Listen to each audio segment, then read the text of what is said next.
Good evening, everybody. Hope you're ready to read.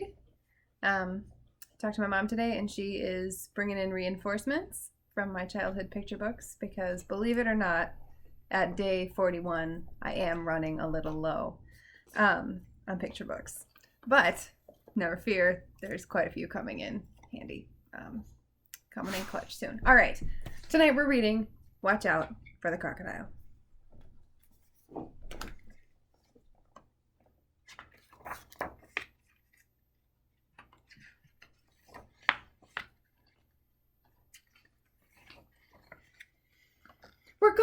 We're going, Tora shouts, running round the house like a wild thing.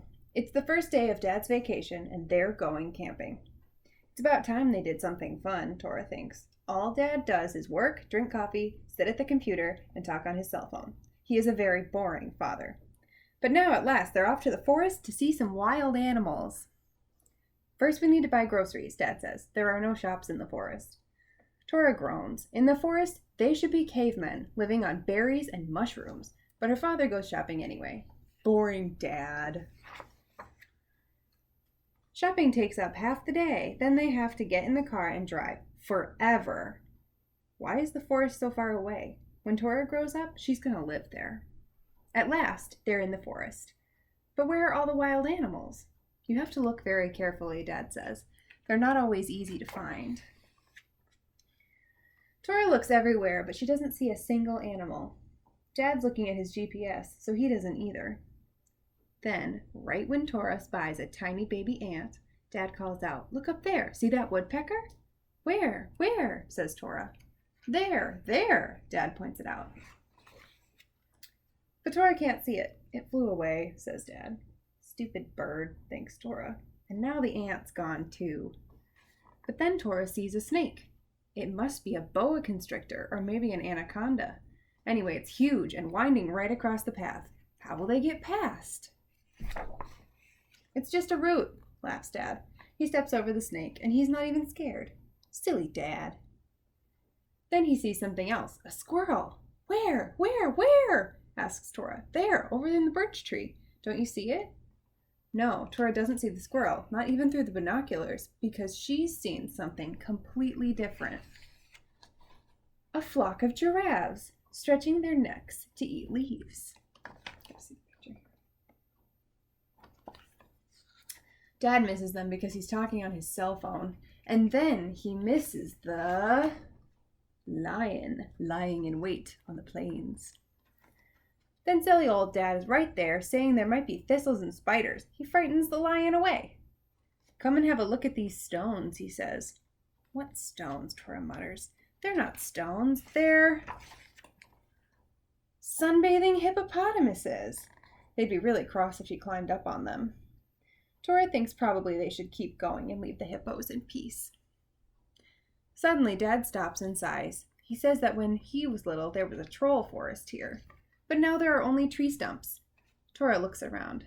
"Are you sure they're stumps, Dad? Can't you see that they're actually trolls?" Dad shakes his head. He can't see any trolls. Tora plays with the troll children and throws sticks for their wild dog, but she can't play for long because Dad wants to keep going. "We'll set up our camp once we're through this fog," he says. Tora rushes ahead because she knows who likes fog. Fairies, of course. The fog makes them dance. "Tora, wait, don't go too far." Dad sounds a little scared.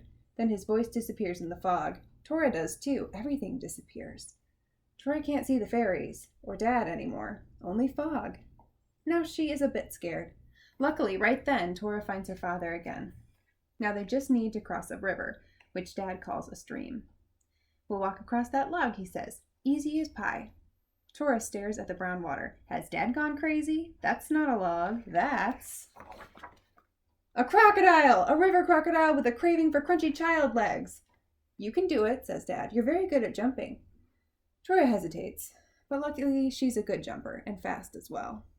She jumps, and yes, she's made it. But oh no, the crocodile wants tough old Dad legs today. "Help!" yells poor Dad. Tora has to save him. She fights off the crocodile while Dad makes it to shore. Then the crocodile gets furious. It lunges at Tora, but just as she is about to be eaten alive, her father pulls her to safety. That was close. At last they arrive. Lucky they bought those groceries. When you've been fighting hungry crocodiles, a hot dog is exactly what you need. Out on the lake, the water glistens, mysterious and beautiful. Tora wonders if anyone lives on the island in the middle of the lake. But Tora, that's not an island, says Dad. Can't you see what it is? Tora looks again and sees that it's not an island.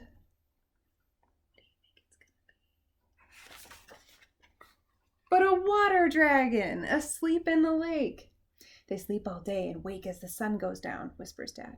Just then the dragon opens one glowing yellow eye and looks around. Is it dangerous? Whispers Tora. What if it swims over here and wants to eat us? Don't worry, they're very gentle and only eat fish fingers. Tora leans against her father and watches the water dragon for a long time. Please let it only eat fish fingers, she thinks. Good night, water dragon. And good night, snake and giraffes and lion and hippos and trolls and fairies and scary crocodile. And good night, best dad in the world. Thanks for reading. Have a good night.